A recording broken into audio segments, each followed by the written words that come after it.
Hello friends, welcome to Manas academy. स्वागत है आपका। आज जो हम टॉपिक देखने वाले हैं पॉलिटिकल साइंस की बहुत ही बेसिक जो एक बिगिनिंग होती है और उसमें ये टॉपिक ज़रूर से आता है। थंबनेल में और अपने टाइटल में तो देख ही लिया होगा।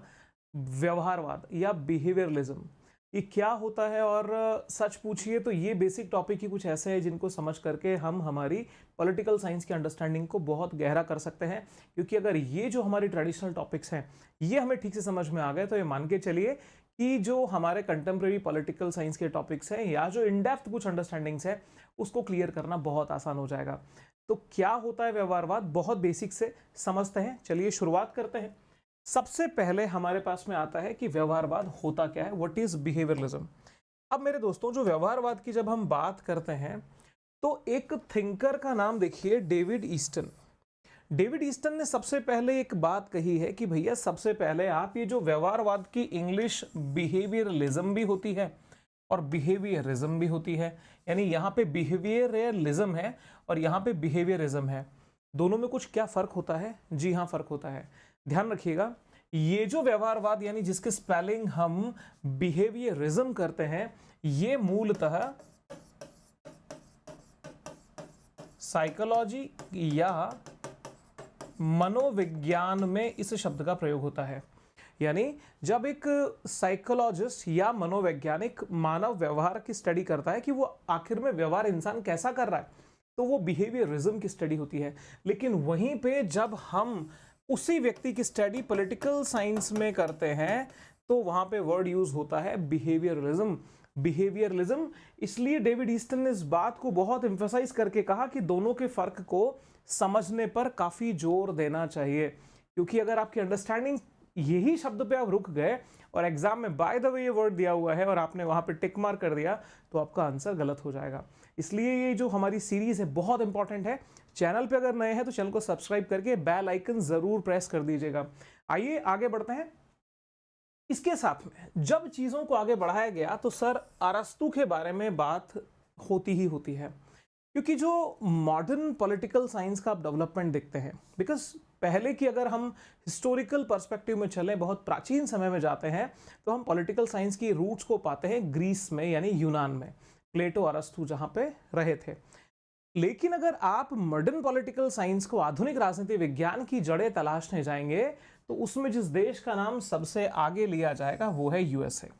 यूएसए में अमेरिकन पॉलिटिकल साइंस काउंसिल, जिसकी चर्चा मैं आगे करने वाला हूं। ध्यान रखिएगा कि अमेरिका के अंदर व्यवहारवाद को बहुत ज्यादा, बहुत डेप्थ में स्टडी किया गया। आप पूछेंगे सर ये अमेरिका ही क्यों? एक सवाल तो बनना ही चाहिए। तो पहले इस फैक्ट को देख लीजिए कि एरिस्टोटल यानी अरस्तु जो है, he is known as the grandfather और द पितामह। व्यवहारवादियों के पितामह इसे कहते हैं, अरस्तु को। अमेरिका के व्यवहारवादियों का पितामह किसे कहा जाता है? अरस्तु को। अब मुद्दा यह समझना है कि आखिर में यूएसए क्यों। मेरी बात को आप इस ढंग से समझिए कि यूएसए के अंदर आप उदारवाद या तो लिबरलिज्म देखते हैं।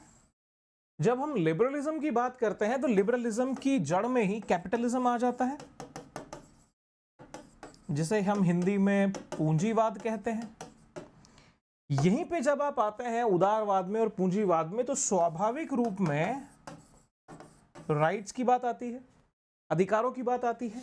इसी के साथ में लिबर्टी यानी स्वतंत्रता की बात आती है। ये जब सब चीजें आ रही हैं तो कुल मिलाकर के अधिकार किसको दोगे, स्वतंत्रता किसको दोगे? सीधी बात है, ह्यूमन को, मानव को। तो कुल मिलाकर के जब इस उदारवादी दृष्टिकोण ने मानव को, ह्यूमन को सेंटर में लाके खड़ा कर दिया कि भैया आप कुछ भी करिए, हित या भला सबसे पहले किसका होना चाहिए? हित होना चाहिए, मानव का। तो जब मानव की बात हो रही है तो एक स्टडी होते होते पॉलिटिकल साइंस में भी दृष्टिकोण आया कि यार हम क्या किन चीजों में पढ़े हैं, हमारी भी स्टडी इंसान के हित में होनी चाहिए, in the wellbeing of the human. आप इंसान की भला करिए, बाकी चीजों को छोड़ दीजिए। तो बिहेवियरलिज्म के अंतर ये उदारवादी दृष्टिकोण ही आपको देखने को मिलता है व्यवहारवाद में। बिकॉज व्यवहारवाद मूलतः इंसान को, व्यक्ति को, इंडिविजुअल को सेंटर में रख के अपनी पूरी स्टडी को करता है। आई थिंक ये पॉइंट यहां पे आपको क्लियर हो गया होगा कि यूएसए में ही क्यों ये फैक्टर डेवलप हुआ। थोड़ा जब आगे बढ़ते हैं तो हम एक थिंकर आते हैं, डेविड एप्टर। बिकॉज पॉलिटिकल बिहेवियर या पॉलिटिकल जो हमारा एनालिसिस है, पॉलिटिकल एनालिसिस में ये शब्द कहाँ आ रहा है? जब आप डेविड एप्टर ने क्या किया, पॉलिटिकल एनालिसिस के 6 ट्रेडिशंस बताए। ये थिंकर याद रखिएगा, डेविड एप्टर ने 6 ट्रेडिशंस बताए राजनीतिक विश्लेषण के या पॉलिटिकल एनालिसिस के। जब आप ये 6 पॉइंट देखेंगे तो आपको यहाँ पे एक विशेष बात समझ में आएगी। पहला है political philosophy, second is institutionalism, third is behaviourism, तीसरे नंबर पे क्या बोला इन्होंने? व्यवहारवाद। चौथा बोला प्लूरलिज्म, बहुलवाद। पांचवा कहा स्ट्रक्चरलिज्म, संरचनावाद। और पांचवा कहा डेवलपमेंट यानी विकासवाद। तो कुल मिलाकर के पॉलिटिकल एनालिसिस के एक अंग के रूप में बिहेवियरलिज्म या व्यवहारवाद को कौन सा थिंकर देख रहा है? डेविड एप्टर देख रहा है। इसकी हम व्हाट फैक्टर के ऊपर तो चलने ही वाले हैं, लेकिन हम पहले कुछ उन रैंडम चीजों को पकड़ लें जिससे कि हमारी अंडरस्टैंडिंग और क्लियर हो जाए। चलिए आगे बढ़ते हैं। ये डेविड एप्टर और ये 6 नाम आपको पता होने चाहिए। पॉलिटिकल एनालिसिस के 6 ट्रेडिशंस कौन बता रहा है? डेविड एप्टर बता रहा है। Come to the next one, Robert Dahl. Robert Dahl ने क्लासिफिकेशन करके थोड़ा और अच्छे से बताया कि व्यवहारवादी क्या है। तो यहां पे मैंने क्या किया है, एक छोटा सा डायग्राम जैसा बनाने की कोशिश करिए। देखो, ए का मतलब हमने कह दिया बिहेवियरलिज्म, बी का मतलब कह दिया ट्रेडिशनलिज्म, यानी परंपरावाद का उल्टा व्यवहारवाद है और व्यवहारवाद का उल्टा परंपरावाद है। मतलब ट्रेडिशनलिज्म के ऑपोजिट कौन हो गया? बिहेवियरलिज्म। और बिहेवियरलिज्म के कंट्रास्ट में या सामने कौन है? ट्रेडिशनलिज्म। देखो क्या होता है, रॉबर्ट डेहल कहता है कि जो बिहेवियरलिज्म को फॉलो करेगा, जो व्यवहारवादी होगा ना, वो बेसिकली एम्पिरिकल अप्रोच पे चलेगा। एम्पिरिकल अप्रोच का मतलब है इसे हम हिंदी में क्या कह सकते हैं? अनुभववादी अप्रोच। यानी मतलब मान लीजिए मुझे किसी ने कहा कि एक ऐसी शक्ति है जो चमत्कार करती है, बट अगर मैं देख नहीं पा रहा हूं तो मैं, मतलब वो एक साइंटिफिक एंगल हो गया ना कि भाई मुझे दिख ही नहीं रहा, मैं कैसे मानूंगा? यानी मैं जब साइंटिफिक टेम्परामेंट में जीने लगूं, मैं चीजों को कसौटी पे कस के प्रैक्टिकल अप्रोच में चीजों को देखूं और मैं तब विश्वास करूं। यानी कुल मिलाकर के जब एक साइंटिफिक अप्रोच डेवलप हो जाए, कहने का मतलब हर चीज को अनुभव के आधार पे सही गलत, क्या करना क्या नहीं करना, अगर चीज अनुभव में आ रही है, जो अगर मैं महसूस कर सकता हूं, प्रैक्टिकल कर सकता हूं, तो उस चीज को मैं मानूंगा।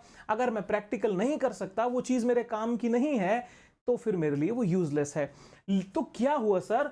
और जो ट्रेडिशनलिज्म वाले थे ना, ये ट्रांस एम्पिरिकल थे, यानी परा अनुभववादी थे। अब इसके बेसिक डिफरेंस को अगली वाली लाइनें क्लियर करेगी। ए का मतलब क्या हो गया? यहां पे मैंने आपको बताया था बिहेवियरलिस्ट।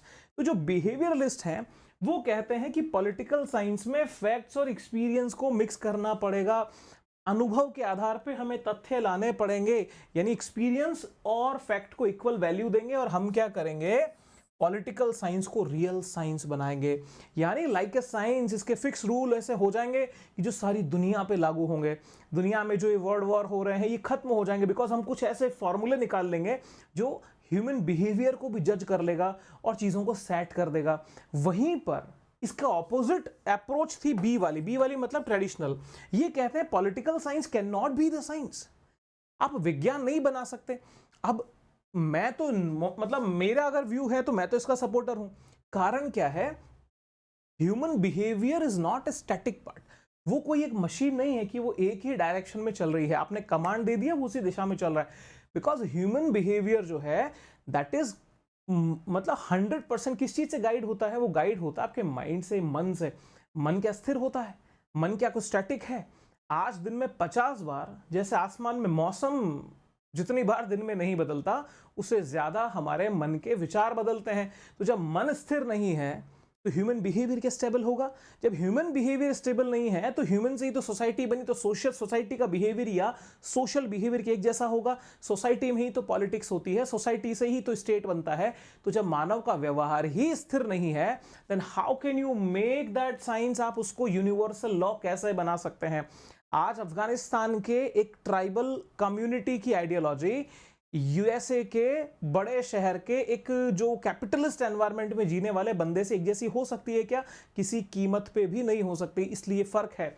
सो दैट जो ट्रेडिशनलिस्ट थे वो कहते हैं कि it can not be the science and must not be the science. सबसे बड़ी बात यह है कि ना तो ये विज्ञान हो सकती है और ना इसे विज्ञान होना चाहिए। विज्ञान नहीं है ये पता है, लेकिन विज्ञान होना भी नहीं चाहिए। भैया कोशिश भी मत करना इसको विज्ञान बनाने की, क्योंकि आप क्या कर दोगे, आप गुनाह कर दोगे सब्जेक्ट के साथ में। क्यों? क्योंकि ये ह्यूमन बिहेवियर पे डिपेंड करता है और ह्यूमन बिहेवियर को आप प्रिडिक्ट नहीं कर सकते। 100% प्रिडिक्ट पॉसिबल ही नहीं है। तो जब 100% प्रिडिक्शन पॉसिबल नहीं है, उसकी भविष्यवाणी पॉसिबल नहीं है, तो उसको लेके सेट रूल सेट पैटर्न्स आप 100% नहीं बना सकते। तो यही फाइट है व्यवहारवाद में और परंपरावाद में। तो व्यवहारवादी क्या चाह रहे थे? वो चाह रहे थे कि यार कुछ ऐसा करें जिससे कि हम पॉलिटिकल साइंस को एक रियल साइंस जैसा बना दें, जिससे कि हम चीजों को, मतलब सोसाइटी को कुछ अच्छा मिले, मानव को कुछ अच्छा मिले। Obviously they were also looking for the wellbeing of human society, तो समाज को अच्छा देना चाह रहे थे, बट उनका एंगल जो था वो थोड़ा सा डिफरेंट था। चलिए आगे बढ़ते हैं। अब आप देखिए मीनिंग ऑफ बिहेवियरलिज्म, व्यवहारवाद का अर्थ क्या होता है। तो जो डेविड ईस्टन है, डेविड ईस्टन कहते हैं भैया जितने मुंह उतनी बात। ये कोटेशन नोट डाउन करिएगा प्लीज। जितने व्यवहारवादी हैं उतने ही व्यवहारवाद के अर्थ हैं। ये कहने वाला थिंकर कौन? David Easton. तो डेविड ईस्टन क्या सोच के बोला? डेविड ईस्टन ये सोच के बोला कि भाई व्यवहारवाद को आप हाउ वुड यू एक्सप्लेन। अब आप सोचो व्यवहारवाद का टारगेट क्या है, बिहेवियरलिज्म का टारगेट क्या है। टारगेट इज वेरी क्लियर कि हम सब्जेक्ट को साइंटिफिक मोड में ले जाना चाहते हैं। साइंस मतलब यूनिवर्सल लॉ बना देना चाहते हैं कि ऐसे नियम हम ढूंढ लें, ऐसे प्रोसेस को हम हाथ में ले लें जिससे पूरी दुनिया को समझा जा सके, पूरी दुनिया का बिहेवियर हमें पकड़ में आ सके। अब आप मुझे बताओ, आप व्यवहारवाद की डेफिनेशन को यूनिवर्सल नहीं बना पा रहे ईस्टन सर। ईस्टन सर खुद कह रहे हैं कि जितने व्यवहारवादी, जितने बिहेवियरलिस्ट हैं, there are as much as definitions are there, उतने व्यवहारवाद के अर्थ हैं। तो ये डेफिनेशन देकर के उन्होंने क्या किया, खुद का काम खुद ने खराब किया और ये क्लियर कर दिया कि भैया एक जैसा होना पॉसिबल नहीं है। ये व्यवहारवाद की शुरुआत है, ध्यान से समझिएगा। तो ये इंपॉर्टेंट डेफिनेशन है, एग्जाम में ये पूछी जा सकती है और अंडरस्टैंडिंग के लिए तो रिक्वायर्ड है ही। Come to the next. अब हम अगर उसको बहुत जनरलाइज करें, इस डेफिनेशन को जनरलाइज करके चीजों को समझें, तो एक डेफिनेशन हमारे सामने बहुत क्लियर है। द मेथड और approach of considering human behavior as the basis of one's study, observation, interpretation, conclusion etc. is called behavioralism। कहने का मतलब मानव व्यवहार को अपने अध्ययन, अवलोकन, व्याख्या, निष्कर्ष आदि का आधार, यानी मानव व्यवहार को हम क्या बनाएंगे, हमारे निष्कर्षों का आधार बनाएंगे और ह्यूमन बिहेवियर के बेसिस पर ही चीजों को आगे बढ़ाएंगे। तो सर जैसे सपोज कर किसी एरिया में डेमोक्रेटिक वैल्यूज की एक्सेप्टेंस नहीं है और वहां पे हम कोशिश कर रहे हैं कि लोकतांत्रिक मूल्य डाल दिए जाएं, तो वहां पे डेमोक्रेटिक वैल्यूज कैसे एग्जिस्ट करेगी, आप मुझे बताइए। जब समाज ने उसको स्वीकार ही नहीं किया, क्या उसकी एक्सेप्टेंस हो जाएगी? नहीं हो जाएगी। तो व्यवहारवादी कहता है कि इस एरिया के इस स्टडी करो, यहाँ के लोगों का बिहेवियर क्या है, उसके अकॉर्डिंग उन्हें आप चीजें प्रदान कर दो। लेकिन बिहेवियर को स्टैटिक नहीं हो सकता, बिहेवियर को आप 100% जज नहीं कर सकते। तो यहां पर क्या प्रयास हुआ, इसको आप डेफिनेशन को चाहें तो आप लिख लें, ये बहुत इंपॉर्टेंट है। ये बेसिकली ये डेफिनेशन सब कुछ बहुत कम वर्ड्स में क्लियर भी कर रही है। तो मानव व्यवहार को, ह्यूमन को सेंटर में रख के अपनी पूरी स्टडी को करना, वहां की पॉलिटिक्स को समझना, उसके पास्ट को फ्यूचर से कनेक्ट करना, और सेंटर में क्या है, मानव का हित है। और ये जो व्यवहारवाद का दौर आया था ना, ये that was just not limited to political science only. ऐसे के ऐसे सेगमेंट आपको सोशियोलॉजी में देखने को मिलते हैं, ऐसे ही सेगमेंट आपको ज्योग्राफी में भी देखने को मिलेंगे, ऐसे इकोनॉमिक्स में भी देखने को मिलेंगे। बिकॉज वो एक दौर आया था जब सबके लिए सेंटर में लाने का कोशिश थी कि भाई हम कुछ भी करके ह्यूमन को, मानव को सेंटर में लाके खड़ा कर दें, जिससे कि मानव का हित होना चाहिए। मसला ये था कि जो पॉलिटिकल साइंस वाले थे ना, तो वो एक तरह से अपनी हिस्टोरिकल बेसिस पे या इंस्टीट्यूशनल यानी संस्थात्मक ऐतिहासिक दृष्टिकोण पे स्टडी करते थे। अब दुर्भाग्य कहिए या कुछ कहिए, 1914 से 1918 में दुनिया में फर्स्ट वर्ल्ड वॉर हुआ, 1914 से 1918। जो प्रथम विश्व युद्ध हुआ तो लोगों ने गिरबां पकड़ ली इन लोगों की। बोले भाई बताओ क्या क्या कर रहे हो तुम लोग, तुम पढ़ाई कर रहे हो, कर क्या रहे हो, ये हो कैसे गया, तुम लोग जज नहीं कर पाए। तो उन्होंने कहा कि नहीं यार, अब तो कुछ मतलब मजबूती से काम करना पड़ेगा। अब हम इंस्टीट्यूशनल अप्रोच पे, इनसे हम क्या करेंगे, हम अब प्रैक्टिकल अप्रोच पे चलते हैं। वहीं से बीज पढ़ना शुरू हुआ व्यवहारवाद का। उन्होंने कहा कि यार हम इतिहास को जान के क्या कर लेंगे, हम संस्थाओं की स्टडी करके क्या कर लेंगे, हम कानूनों की पढ़ाई करके क्या कर लेंगे, लड़ाई तो मानव कर रहा है, तो मानव के बिहेवियर का स्टडी करो, उसको जान करके उसको सेंटर में रख के अपने काम करो। लेकिन क्या हुआ 1939 से 1945 दूसरा विश्व युद्ध, सेकेंड वर्ल्ड वॉर 1939 टू 1945, उसके बाद के अंदर चीजें और चेंज होती हैं, उसके बारे में कभी नेक्स्ट लेक्चर में बात करेंगे। तो ये डेफिनेशन आई थिंक क्लियर हो गई होगी। अब आइए सर रॉबर्ट डहल तक। रॉबर्ट डहल इसको और एक्सप्लेन कर रहा है। रॉबर्ट डहल कह रहा है कि भाई बिहेवियरलिज्म एक मूवमेंट है, व्यवहारवाद क्या है, एक आंदोलन है, और ये जो आंदोलन है ये बेसिकली पॉलिटिक्स की स्टडी को हम साइकोलॉजी, सोशियोलॉजी और इकोनॉमिक्स के पास हम ले जाएं। अब थोड़ा सोच के देखो, पॉलिटिक्स के अंदर ह्यूमन सेंटर में है। अब मानव को क्या चाहिए, पहले तो मानव के बिहेवियर को स्टडी करना है। तो बिहेवियर को स्टडी किस जगह करोगे, साइकोलॉजी में करोगे। मानव कहाँ रहता है, मानव सोसाइटी में रहता है, तो समाज की अध्ययन कहाँ करोगे, सोशियोलॉजी में करेंगे। और मानव की अपेक्षा, अर्थ युग है भैया, पैसा प्रधान ना, बाप बड़ा ना भैया, सबसे बड़ा रुपया। तो जब पैसे के बारे में उसके एंगल को समझना है तो आपको इकोनॉमिक्स को भी पढ़ना पड़ेगा। तो रॉबर्ट डहल कहते हैं कि भाई ये जो बिहेवियरलिज्म है ना, इट्स ए मूवमेंट, ये एक आंदोलन है। और आंदोलन में क्या कर रहे हैं कि पॉलिटिकल स्टडी को एक नया रूप दे रहे हैं, जिसके पास में सोशियोलॉजी है, साइकोलॉजी है और इकोनॉमिक्स उनके करीब हम ले जाएंगे। तो हम क्या कर सकते हैं, पॉलिटिकल साइंस की जो बिहेवियरल अप्रोच है इसको मजबूत कर सकते हैं। तो मेरी रिक्वेस्ट आपसे क्या है, मेरी रिक्वेस्ट आपसे ये है कि आप सोशियोलॉजी को, इकोनॉमिक्स को और साइकोलॉजी को, ये तीनों सब्जेक्ट्स को दिमाग में क्लियर कट रखिएगा, जिससे कि आपके अगर एग्जाम में ये तीनों पूछे, बोलने वाले कौन है, रॉबर्ट डहल। ये नाम तो बहुत फेमस है, आपको सबको पता भी है। इसके आगे आइए सर। तो जब हमने इसको मूवमेंट बनाया, हम उसको इकोनॉमिक्स, साइकोलॉजी और सोशियोलॉजी के करीब लेके जा रहे हैं, तो क्या हो जाएगा, पॉलिटिकल साइंस और ज्यादा साइंटिफिक हो जाएगा, इसको और ज्यादा वैज्ञानिकता प्राप्त हो जाएगी। वैज्ञानिकता प्राप्त होने का मतलब कुछ यूनिवर्सल लॉस बन पाएंगे, मतलब व्यवहारवाद को बढ़ा पाएंगे। ठीक है, अब देखो सर होता क्या, ये जो बात रॉबर्ट डहल ने जो चर्चा हुई, ये असल में एक आर्टिकल लिखा गया था 1969 में, एक लेख लिखा था रॉबर्ट डहल ने 1969 में। लेख का नाम क्या है, the behavioural approach in political science, the behavioural approach in political science. इस आर्टिकल में एक और बात कहते हैं कि भाई व्यवहारवाद 1920 का जो डेकेड है उसमें प्रारंभ होता है, एक मूवमेंट के रूप में, एक मूड के रूप में, यानी एक मानसिकता के रूप में विकसित हुआ और एक आंदोलन के रूप में विकसित हुआ। ठीक है, ये रॉबर्ट डहल कह रहे हैं अपने आर्टिकल जो 1969 में लिखा कि बिहेवियरलिज्म 1920 के दशक से डेवलप होना शुरू हुआ। अब आपके दिमाग में एक सवाल उठना चाहिए कि व्हाई ओनली 1920 सर, 1920 में ही क्यों? इसलिए माय डियर फ्रेंड, बिकॉज 1914 से 1918 में जब दुनिया ने फर्स्ट वर्ल्ड वॉर देखा, उसके बाद ही तो आग लग चुकी थी। तो कुआं खोदना, अब तो दोबारा आग ना लगे इसलिए कुआं खोदना था। तो ये 1920 14 से 1918 के बीच के वर्ल्ड वॉर के बाद में 1920 में लोग जागे और व्यवहारवाद की शुरुआत की, उन्होंने कोशिश की। इसके आगे फिर आरडी का मतलब है रॉबर्ट डहल।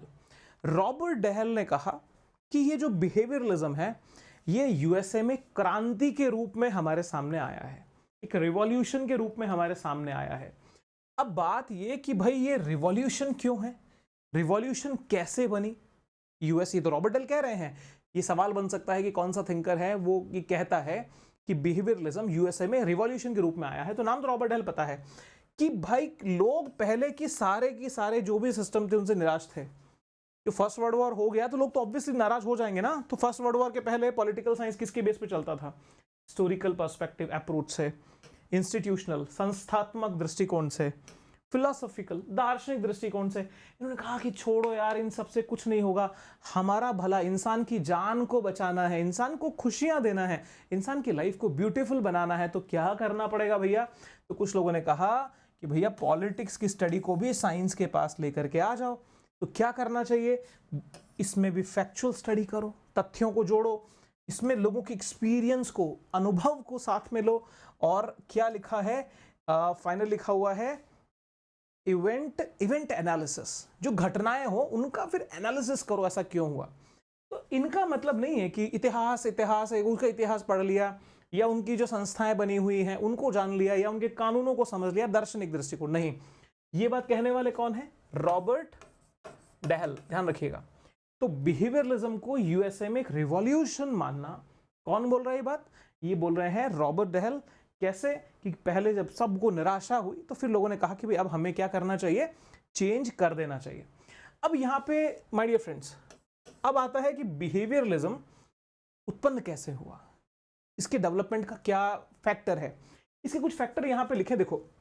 पहली चीज, जब फर्स्ट वर्ल्ड वॉर खत्म हुआ तो धीरे धीरे इसका नाम ऊंचाई पे आने लगा, और जब सेकेंड वर्ल्ड वॉर हो गया 1939 1945, तब तो लोगों ने कहा कि भाई हमें तो परमानेंट को ढंग का सॉल्यूशन चाहिए। और उसके बाद में आपको पता है 1945 के बाद में जब लीग ऑफ नेशंस की स्थापना होती है, यानी यूएनओ की बिगिनिंग होती है एक तरह से, और उसी टाइम पे डीकॉलोनाइजेशन का प्रोसेस शुरू होता है। उस दौर में 1945 से 1955 के दौर आप देखेंगे ना, दुनिया के बहुत सारे देशों ने आजादी पाई, इंक्लूडिंग इंडिया। भारत भी उसी दौर में आजाद हुआ। तो वो जो दौर था उसमें नए नए राष्ट्र बन रहे थे, नए नए देश बन रहे थे। तो जो देश नया बन के आया उसकी पॉलिटिक्स तो इंडिपेंडेंट चलेगी ना, पहले तो जैसा जिसने चलाया वो चल गई। तो डिमांड क्रिएट हुई कि भाई कुछ स्पेसिफिक करो, कुछ प्रॉपर काम होना चाहिए। दूसरी चीज था डेवलपमेंट ऑफ सोशलिज्म। इसी दौर में समाजवाद का विकास हुआ। जब समाजवाद का विकास हुआ तो समाज को बहुत गहराई से पॉलिटिकल साइंस इन्फ्लुएंस करती है, क्योंकि सोसाइटी में पॉलिटिक्स का तो डायरेक्ट इन्वॉल्वमेंट होता है। तो जब पॉलिटिकल साइंस को इम्पैक्ट हो रहा था, सोशलिज्म को क्या चाहिए, तो सोशलिज्म से हमको बहुत सारी सीख मिल रही थी। तो हमें लगा कि यार यहाँ से हम चीज़ें देख सकते हैं, समझ सकते हैं। तो दो बातें ध्यान रखिएगा व्यवहारवाद के डेवलप होने का रीजन, मतलब नए नेशंस का एस्टैब्लिशमेंट और डेवलपमेंट ऑफ सोशियोलॉजी, समाजवाद का विकास। इससे एक मोटिवेशन मिला, इससे वो फैक्टर तैयार हुए, इससे वो रोड मैप बना कि बिहेवियरलिज्म को डेवलप मिल पाए। लेकिन रॉबर्ट डहल जो है, रॉबर्ट डहल सर इसके 6 कारण बताते हैं। ये नंबर ऑफ रीजन आप याद कर लो कि बिहेवियरलिज्म के डेवलप होने के रॉबर्ट डहल कितने रीजन बताते हैं, 6 रीजन, ठीक है, 6 कारण। पहला कहते हैं चार्ल्स ई मैरियम ने जो एफर्ट किए उनकी वजह से बिहेवियरलिज्म विकसित हुआ। याद करने वाला फैक्टर है, चार्ल्स ई मैरियम के जो प्रयास हैं, जो उनके एफर्ट हैं, उसकी वजह से बिहेवियरलिज्म डेवलप हुआ। यूरोपीय शरणार्थी विद्वानों की समाजशास्त्रीय विरासत, यानी जो यूरोपीय जो आपके रेफ्यूजीज आए, यूरोपियन रेफ्यूजीज, और उनमें जो स्कॉलर्स थे सोशियोलॉजी के, उन्होंने क्या किया, आपको एक लाइन दिखा दी, एक थॉट दे दिया कि भैया ऐसा भी हो सकता है। तो आपको एहसान किसका मानना चाहिए, यूरोपीय शरणार्थी विद्वान, जो यूरोपीय जो आपके स्कॉलर्स थे उनका। इसके बाद में थर्ड नंबर पे सेकेंड वर्ल्ड वॉर 1939 टू 1945, ठीक है। Come to the next one, survey system के मतों का तेज गति से विकास। यानी क्या हो रहा था, सर्वे सिस्टम मतलब बहुत सारे प्रोसेस आ रहे थे लोगों के व्यूज जानने के, ठीक है। सर्वे कर लो, इस तरह से सर्वे कर लो भाई लोगों की सोच कैसे पता लगे। तो नए नए सर्वे सिस्टम डेवलप हो रहे थे। तो ये हमारे लिए आसान हो गया कि यार चलो ठीक है, अब एक कुछ साइंटिफिक चीजें आ जाएगी, बिकॉज डेटा यहाँ कलेक्ट होने की चांसेस बढ़ गए थे। कम टू द नेक्स्ट, व्यवहारवाद से जुड़े व्यक्ति, संस्थाओं और अनुदान, यानी जो बिहेवियरलिज्म से जुड़े हुए लोग थे उन्होंने सपोर्ट किया, इंस्टीट्यूशंस ने सपोर्ट किया, और इनको एड भी मिला, यानी उनको अनुदान भी प्राप्त हुआ, पैसा भी मिला कि ठीक है आप रिसर्च करिए इसको लेके। कम टू द नेक्स्ट, कुछ अमेरिकन संस्थाओं की भूमिका, जो अमेरिकन इंस्टीट्यूशंस उनकी भूमिका। तो ये 6 रीजन कौन बताते हैं, रॉबर्ट डहल बताते हैं कि देयर आर 6 रीजंस जिनकी वजह से बिहेवियरलिज्म का विकास हुआ है, ठीक है। कम टू द नेक्स्ट, अब यहाँ पे एक जिसको बोलते हैं ना शॉर्ट स्नैप में आप चीजों को देखिए कि बिहेवियरलिज्म की जर्नी क्या है, कैसे विकसित हुआ। और इसका जो पीडीएफ है ना, ये जो क्लास का पीडीएफ है, ये हमारे टेलीग्राम चैनल पे अवेलेबल है। आप डिस्क्रिप्शन चेक करिए, डिस्क्रिप्शन में टेलीग्राम का लिंक है, उसे जरूर ज्वाइन कर लीजिए। वहां पे ये सारे पीडीएफ हम वहां पे अपलोड कर रहे हैं, आपको वहां पे पीडीएफ मिल जाएगा, ठीक है। और चैनल सब्सक्राइब नहीं है तो प्लीज सब्सक्राइब कर लेना, क्योंकि ऐसे इंटरेस्टिंग वीडियोस। और हाँ, ध्यान रखिएगा पॉलिटिकल साइंस का ये बेस्ट प्लेटफॉर्म, यानी आपको इसके आगे कहीं भटकना नहीं पड़ेगा। मानस एकेडमी में पढ़िए, पॉलिटिकल साइंस बड़े सॉलिड तरीके से हम आपको समझाएंगे और आपकी इतने बेसिक क्लियर कर देंगे, आपकी अंडरस्टैंडिंग इतनी शानदार होगी कि एक बार समझने के बाद में आप फिर कभी भी कैसे भी कितना भी पढ़ो कभी प्रॉब्लम नहीं आएगी, ये हमारी गारंटी है। आगे आइए, शुरुआत 1903 से होती है जब अमेरिकन पॉलिटिकल साइंस काउंसिल की स्थापना होती है। तो ये सीधा सवाल, अमेरिकन पॉलिटिकल साइंस काउंसिल कब स्टैब्लिश किया गया था, उसका जो स्टैब्लिशमेंट दैट वाज इन 1903। उसके बाद 1906 जब American political science review magazine का प्रकाशन शुरू होता है। ये सारे ईयर आपको ध्यान रखने हैं। उसके बाद के अंदर रॉबर्ट डहल ने कहा बिहेवियरलिज्म का शब्द का प्रयोग फर्स्ट वर्ल्ड वॉर के बाद प्रारंभ होता है। यानी 1976 की बात आ गई। फिर रॉबर्ट डेल का एक कमेंट ध्यान रखिए कि यानी फर्स्ट वर्ल्ड वॉर का मतलब हो गया 1918 के बाद में, वो हमने देख ही लिया 1920 से, तो फर्स्ट वर्ल्ड वॉर के बाद प्रारंभ होता है। देन 1924 क्या हुआ सर, चार्ल्स ई मैरियम की अध्यक्षता में कमेटी ऑन पॉलिटिकल रिसर्च की स्थापना होती है। चार्ल्स ई मैरियम, तो आपने जो रॉबर्ट डेल का देखा ना, चार्ल्स ई मैरियम के प्रयास, क्या प्रयास थे, he was the head of the committee on political research. ठीक है, कब, 1924 में। 1928 में देखो सर, एक आपकी फ्रैंक केंट, नाम इसका हिंदी में भी लिख देता हूं, फ्रैंक केंट ने पॉलिटिकल बिहेवियर शब्द का पहली बार प्रयोग किया। ये तो सर बहुत ज्यादा इंपॉर्टेंट हो जाता है। पॉलिटिकल बिहेवियर शब्द का फर्स्ट टाइम यूज करने वाला थिंकर कौन सा है, फ्रैंक केंट। पॉलिटिकल बिहेवियर शब्द का प्रथम बार प्रयोग किया 1928 में। लेकिन ये वो पॉइंट नहीं था जब बिहेवियरलिज्म वर्ड बहुत ज्यादा पॉपुलर हो जाए। पॉपुलरिटी कहां मिलती है, 1937 में देखो सर, हर्बर्ट, आपकी जो टिंगस्टन थे, हर्बर्ट साइमन नहीं है ना, हर्बर्ट टिंगस्टन की एक बुक है political behaviour studies in election statistics. ठीक है सर, स्टैटिस्टिक्स टाइटल याद करिए, political behaviour studies in election statistics. और इसके बाद ही पॉलिटिकल साइंस में सर ये वर्ड पॉपुलर हुआ हर्बर्ट टंगस्टन की 1937 में लिखी हुई इस किताब के बाद में। तो हमारे पास यहाँ दो फैक्ट आ गए। 1928 का तो फ्रैंक केंट ने सबसे पहले वर्ड यूज किया, ये पत्रकार थे, ही वॉज अ जर्नलिस्ट। और उसके बाद में हर्बर्ट टिंगस्टन का political behaviour study in election studies, इसके बाद में ये सारी पॉपुलर बहुत ज्यादा हो गया। देन कम टू द 1940, 1940 में क्या होता है, social science research council committee on political behaviour की स्थापना होती है sir. CCRC, SSRC, social science research council committee on political behaviour. My dear friends ध्यान रखिएगा, और ये जो कमेटी बनी, ये अमेरिकन पॉलिटिकल साइंस काउंसिल द्वारा ही स्थापित की गई थी। अमेरिकन पॉलिटिकल साइंस काउंसिल कौन सी माय डियर फ्रेंड, जो 1903 में स्टैब्लिश हुई थी। उसने यहां आके 1940 में पहली बार एक पर्टिकुलर कमेटी बनाई, कमेटी ऑन पॉलिटिकल बिहेवियर। तो व्यवहारवाद को बहुत ज्यादा बल 1940 के बाद में मिलने लग गया था। ये बात बिल्कुल ध्यान रखना, ये कमेटी को स्टैब्लिश किसने किया, ये किया American political science associate council, यानी APSC शॉर्ट में इसे हम लिख सकते हैं। अब आओ देखो 1945, APSC यानी अमेरिकन पॉलिटिकल साइंस काउंसिल ने कमेटी ऑन पॉलिटिकल बिहेवियर, जो इनका नेक्स्ट टारगेट ये बन के तैयार हुआ, उसमें 1+3 तो सर मेंबर बने, यानी 4 सदस्य थे टोटल, एक अध्यक्ष 3 सदस्य, और जे हायरिंग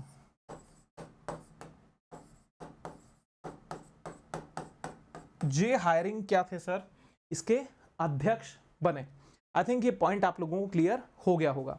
तो डियर फ्रेंड्स, अगर पॉलिटिकल साइंस को नेट, JRF, सेट, PhD या PGT, जो भी लेवल की आप एग्जाम की तैयारी कर रहे हैं, बहुत सॉलिड तरीके से पढ़ना चाहते हैं, तो हमारे रीसेंट रिजल्ट्स के क्लब में आप भी शामिल हो सकते हैं।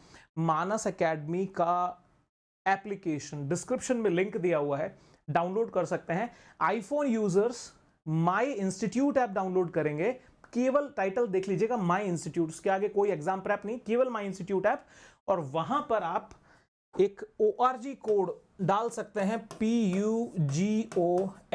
जब आप ये ऑर्गेनाइजेशन कोड डाल देंगे PUGOH, तो मानस एकेडमी का चल जाएगा। एंड्रॉइड वाले डायरेक्टली डाउनलोड कर सकते हैं। तो मेरे दोस्तों, जो हमारा कोर्स अवेलेबल है, वो कॉम्बो बैच हमारा आप लोगों के लिए तैयार है for June exam and coming December. जून और दिसंबर दोनों के लिए अवेलेबल है। पेपर 1 प्लस पेपर 2, पेपर 1 की मेजर सारी यूनिट्स मैं पढ़ाता हूँ, मैथ्स और DI हमारे जो और सीनियर फैकल्टीज हैं वो पढ़ाते हैं।